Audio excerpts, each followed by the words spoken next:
Oke, baik. Assalamualaikum warahmatullahi wabarakatuh. Perkenalkan, nama saya Kristianto dengan NIM 0558458809.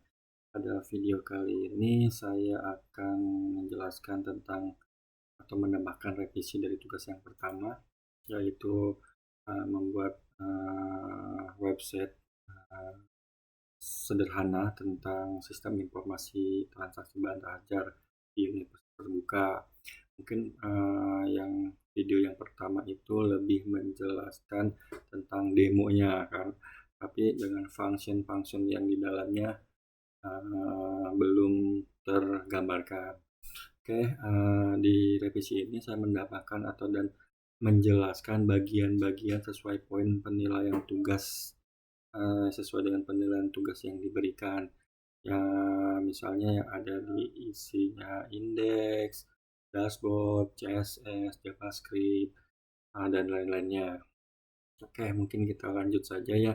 Apa yang pertama, struktur filenya ya. Struktur file yang saya buat seperti ini.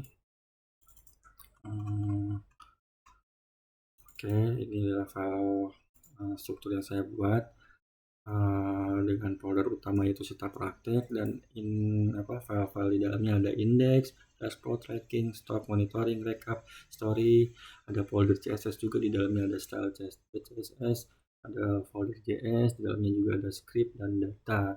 Nanti setiap ini akan saya jelaskan isinya atau codingannya satu persatu. Oke, kita langsung buka saja codingannya. Yang pertama mungkin di indeks ya. Oke, indeks. Nah, ini indeks HTML. Oke, kita jelaskanlah di sini ada HTML ID, yaitu bahwa website itu adalah menggunakan bahasa Indonesia. Langsung di sini ada meta, Carset 8, fungsinya agar website dapat menampilkan karakter dan simbol dengan benar. Itu lalu di sini ada meta name, report, ada bla bla konten dan lainnya. Di sini digunakan agar tampilan website responsif dan menyesuaikan ukuran layar desktop maupun handphone. Oke. Di sini ada title menampilkan judul halaman, lalu di sini ada link reel ya. Style sheet itu menghubungkan file HTML dengan file CSS eksternal untuk mengatur tampilan. Ada di sini ada juga ada div class. Nah, untuk kontainer utama untuk membungkus form login itu. Lalu ada input tipe email untuk input email atau password. Di sini ada on click login,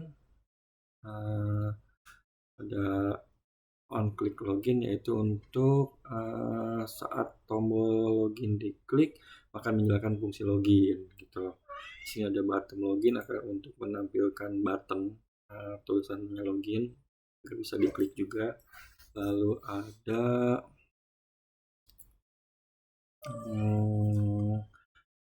simbol script search JS ada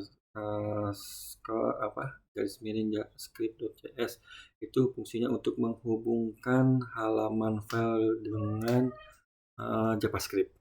Tuh. Oke, mungkin untuk di menu indeks cukup sampai itu penjelasannya. Lanjut kita misalnya ke dashboard. Di dashboard itu ada tentang menampilkan halaman utama dashboard setelah pengguna login.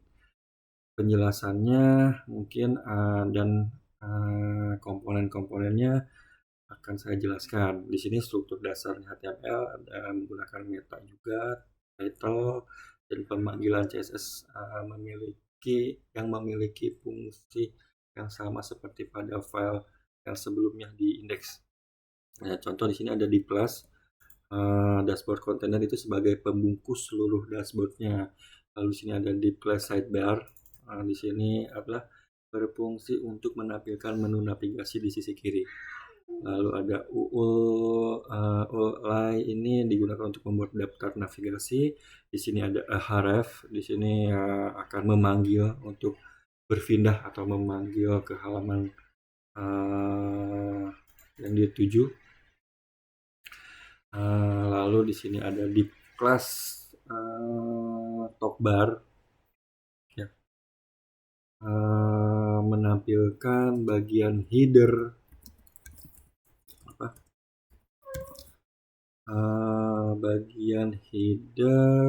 atas dashboard. Lalu di sini ada div class profile, menampilkan informasi user yang sedang login. Lalu ada H1, ada H2, di sini tanya H2, H1, digunakan untuk menampilkan ucapan otomatis berdasarkan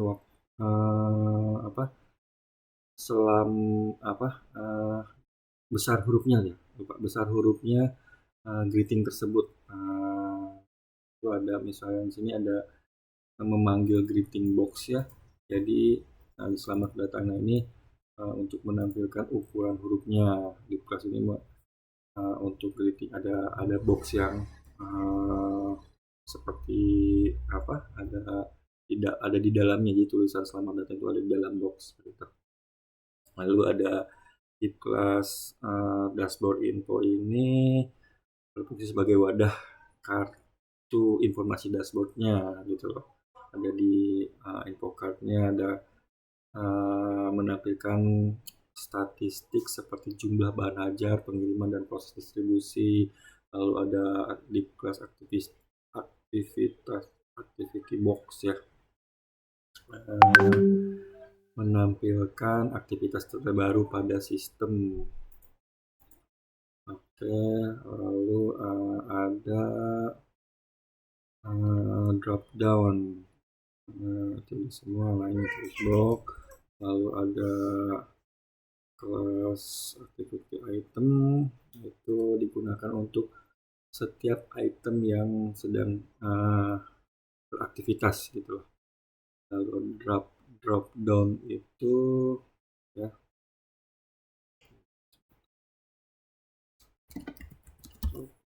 ini kelas drop down itu menampilkan jadi yang menu laporan dan menu monitoring dan progress rekap itu ada pilihan ke bawahnya seperti itu loh. Jadi menu laporan ini sub menu istilahnya ya.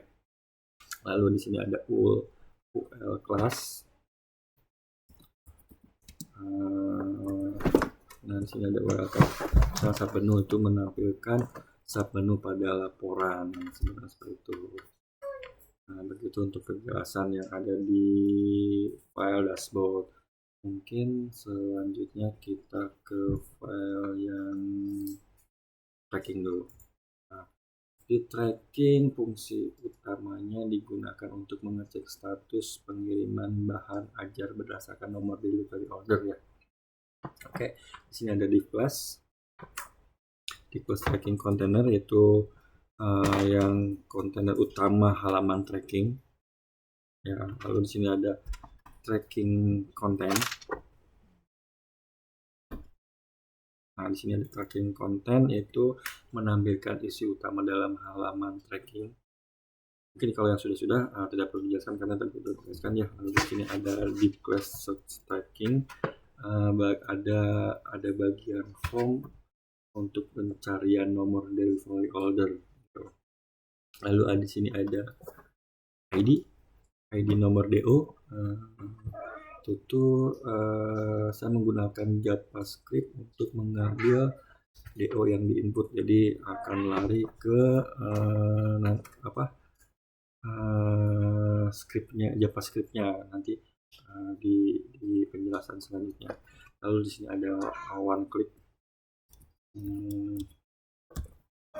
ada button one click check tracking, yaitu menjelaskan fungsi pencarian tracking pada JavaScript.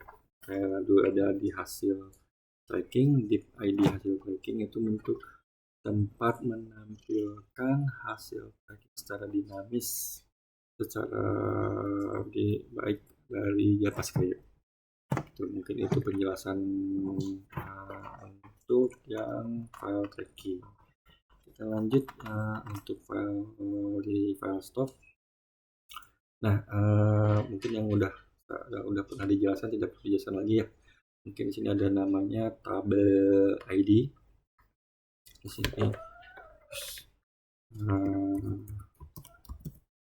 Nah, di sini kita tabel ID yaitu tabel untuk menampilkan data bahan ajar kan. Lalu di sini ada sama ada di kelas form tambah itu form input untuk menambahkan data bahan ajar gitu ya.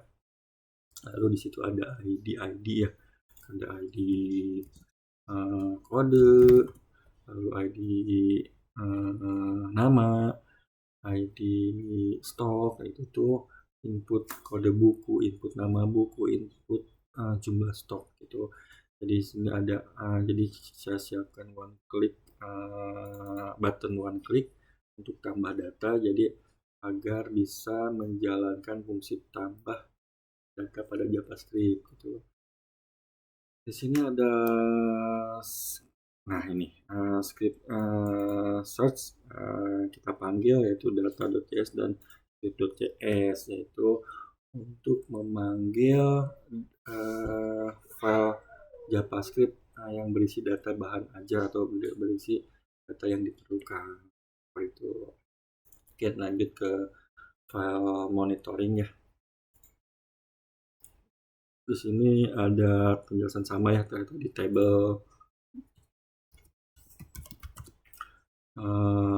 yaitu digunakan untuk menampilkan data monitoring dalam bentuk tabel. Lalu di sini ada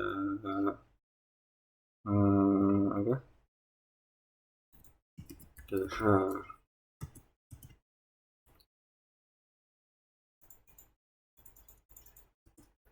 ada TR, jadi TR, TH, jadi di situ tuh untuk membuat judul kolom di tabel. Lalu ada TD itu menampilkan isi data dari tabel. Oke, lanjut. Ada lagi ya di kelas sudah, Oke, selesai. Mungkin di menu monitoring cuma sedikit. Sisanya sudah kita jelaskan tadi sebelumnya. Lalu kita lanjut di file recap.html. Nah, di file recap ini fungsi utamanya itu untuk menampilkan rekap total stok bahan ajar ya. Fungsi tabel dan yang lainnya sebenarnya sudah saya dijelaskan juga ya, sama ya. Ini tuh sudah bisa di-press untuk apa, TH juga 19 ya, jadi sama isinya, hampir sama. Mungkin kita lanjut aja di file history. Nah, di file history juga beberapa codingan sama ya. File history itu untuk menampilkan histori transaksi bahan ajar mahasiswa. Nah, misalnya saya mungkin jelaskan lagi, ada kelas. Ini kelas yang saya buat baru, kalau misalnya kelas status. Nah, ini span kelas status sampah. Jadi fungsinya untuk menampilkan atau memberi tampilan status pengiriman telah selesai gitu. Jadi di sini akan ditandai file selesai. Lalu juga ada span itu artinya untuk menampilkan label status transaksi. Nah, ini yang selesai gitu. Lalu yang diproses itu menampilkan itu selesai. Kita lanjut. Nah, di sini kita mulai ke CSS. CSS itu fungsi utamanya itu mengatur tampilan dan seluruh desain website agar lebih menarik dan responsif. Jadi yang pertama mungkin kayak bintang buka kurung ya, bintang kurung Kurawa ya. Kurung Kurawa digunakan sebagai untuk mereset CSS agar margin dan paddingnya itu semua elemen jadi sama. Lalu di sini ada box. Nah, box sizing border box itu untuk membuat ukuran elemen lebih mudah diatur. Lalu juga ada font family, mengatur jenis huruf website, lalu di situ ada juga background, linear gradients, di situ ada display pack, ya background linear gradients itu memberikan efek gradasi warna, lalu ada display pack, display flex. Nah, display flex ini digunakan untuk membuat layout yang fleksibel. Lalu ada display grid untuk digunakan untuk membuat layout ini. Nah, display grid itu untuk layout berbentuk grid. Jadi tampilannya itu kotak-kotak gitu. Lalu di sini ada Just TV, cek lagi ya. Nah, ada Just TV content, mengatur posisi agar horizontal elemen, gitu kan. Ada item itu posisinya vertikal, posisinya di tengah. Lalu ada padding, padding itu apa? Memberikan jarak di dalam elemen. Jadi di dalam elemen nanti akan berjarak. Lalu ada border radius. Nah, ini membuat sudut elemen menjadi lebih melengkung. Kucing mengganggu. Oke, membuat sudut elemen menjadi melengkung. Habis ada juga box shadow, memberikan efek bayangan ya. Ada bayangan seperti itu. Lalu ada transition, biasanya kita tambahkan transition itu ya agar memberikan efek animasi hover, ya kan. Lalu di situ ada transform translate, jadi menggeser posisi elemen saat hover. Mungkin hover tersebut itu artinya tuh memberikan efek ketika kursor diarahkan ke elemen, jadi akan berwarna, jadi kursornya itu akan berubah warna si sidebar tersebut. Lalu apalagi ya, di sini ada kart tadi sudah, untuk color ya, untuk memberikan warna ya. Ada overflow ya, overflow itu jadi membuat tabel tuh bisa di scroll secara horizontal di layar kecil. Jadi dia nanti ada scrollnya. Tuh. Lalu ada media max width 7 itu digunakan untuk membuat tampilan responsif pada perangkat mobile. Tuh, top bar, ada sidebar di samping, ada top bar itu yang di atas, tracking setting untuk mencari. Oke, lanjut. File yang terakhir adalah mungkin di transcript ya. Di ini script.javascript itu fungsinya untuk login pengguna ya. Penjelasannya itu untuk mengambil email dan password dari inputan, lalu bisa juga memeriksa apakah data sudah sesuai. Lalu misalnya jika benar maka tampilan warningnya berhasil, jika salah akan menampilkan bahwa password itu salah. Lalu jika ingin lupa password akan menampilkan pesan bahwa password akan di reset gitulah. Jadi fungsi-fungsinya di sini function login udah jelas ya, untuk login. Lalu di sini ada fungsi check tracking gitu, fungsi ini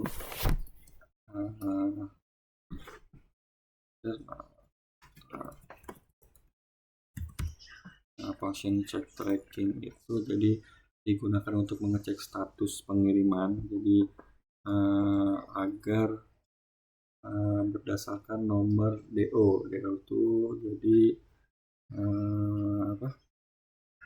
daftar order gitu.